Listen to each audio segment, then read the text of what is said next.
Hi all. இன்னைக்கு நாம hotel ஸ்டைல்ல சாம்பார் டிஃபன் சாம்பார் எப்படி செய்யறதுன்னு பார்க்க போறோம். அதுக்கு ஒரு 4 டேபிள் ஸ்பூன் வரமல்லியும், ஒரு 2 டேபிள் ஸ்பூன் துவரம் பருப்பு, ஒரு 1/4 ஸ்பூன் அளவுக்கு மிளகு, 1/4 ஸ்பூன் ஜீரகம், அப்புறம் 4லேருந்து 5 வரமிளகாய். இது எல்லாத்தையும் நல்லா ட்ரை ரோஸ்ட் பண்ணி எடுத்து கிரைண்ட் பண்ணி வச்சுக்குவோம். இப்போ துவரம் பருப்பு ஒரு கப் எடுத்துக்கிட்டோம்னா, ஒரு 1/4 கப் அளவுக்கு பாசிப்பருப்பு எடுத்துக்குவோம்.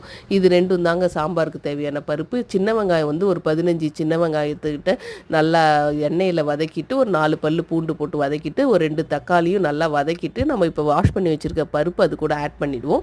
இப்போ அது ப்ரெஷர் குக் பண்ணி எடுத்துக்குவோம். அது ஒரு 5 to 6 விசில் வந்ததுக்கப்புறம் நம்ம கடுகு, உளுத்தம் பருப்பு, பெருங்காயம் எல்லாம் தாளிச்சிட்டு, ஒரு வெங்காயத்தை வதக்கிட்டு, ஒரு நெல்லிக்காய் சைஸ் புளி கரைச்சி அது கூட சேர்த்துட்டு, இப்போ நம்ம அரைச்சி வச்சுருக்கோம் இல்லைங்களா, அந்த பவுடரை சேர்த்து அது ஒரு நல்ல கொதி வந்துட்டும், நல்லா அந்த ஃப்ளேவரில் இறங்கி நல்லா கொதி வந்ததுக்கப்புறம் அதில் தேவையான அளவு உப்பை சேர்த்துட்டு, அதை இந்த சாம்பாரில் சேர்த்து ஒரு 10 நிமிஷம் கொதிக்க வச்சோன்னு வைங்களேன், செம கம கம மணத்தோடு நம்ம டிஃபன் சாம்பார் ரெடி. இதில் கொத்தமல்லி தூவி சுட சுட இட்லி கூட சர்வ் பண்ணிங்கன்னு வைங்களேன், அவ்வளோ அருமையாக இருக்கும். கண்டிப்பாக மிஸ் பண்ணாமல் ட்ரை பண்ணுங்கள்.